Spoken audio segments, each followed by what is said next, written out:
Most students who are born with serious hearing impairments are identified as infants or when they are very young. By the time they enter the general education classroom, they've got a NEEP with accommodations, assistance as needed, and a support system in place.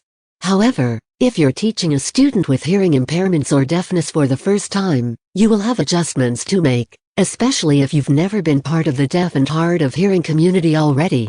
As with all students, those with hearing differences are varied and have particular needs.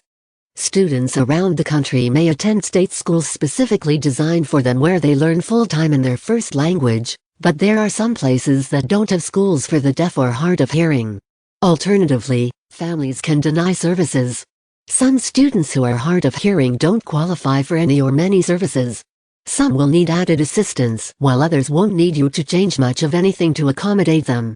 Of course, as with hearing students, confirm any changes you may want to make to be sure they fit the specific needs of your student and follow all IEPs and accommodations mandated and/or recommended.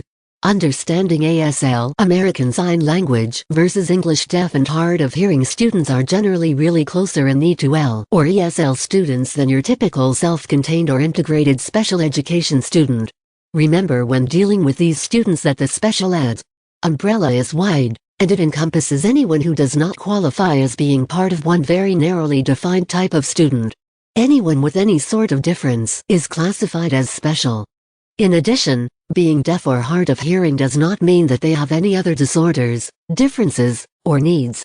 It doesn't rule that out, either, but it is not appropriate to assume that these students are mentally challenged, difficult, or in any other way dissimilar to all your other students. However, it's important to understand that students who speak in ASL do not necessarily speak English. First, there are many different versions of sign language.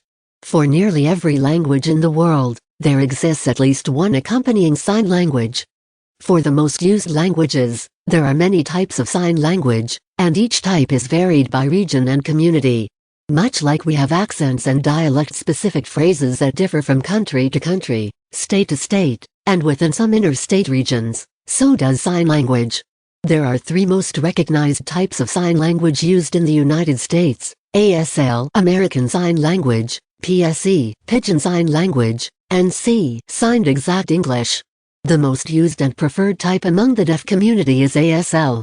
Regardless of common usage, some school districts still insist on using C, and there's currently some spark of serious debate, because although C mimics English spelling, syntax, and phrases, many say it strips ASL of its core language attributes, robbing those in the deaf community of their first language and their autonomy. There is a version of ASL that is called ASL Contact Sign that mixes the signs of ASL with the syntax and structure of English. This is the approach many schools use. It's important to know what your district uses, and what your student and anyone assisting your student are using. Tips from the pros. If your student speaks ASL, you must think of them as a second language learner. They will not use spelling, syntax, or grammar the same way as your hearing students do, but they are learning, just as the other students are learning. They are just as capable as all of your other students.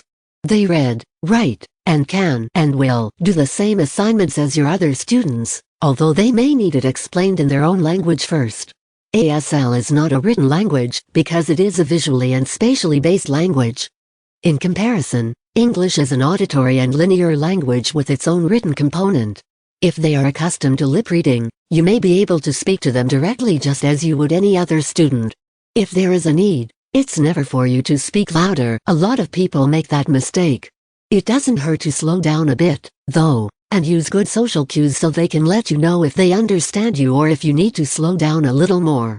Many deaf and hard of hearing students you will see in the general education setting will be accompanied by an interpreter and actually attend most core classes in their own language.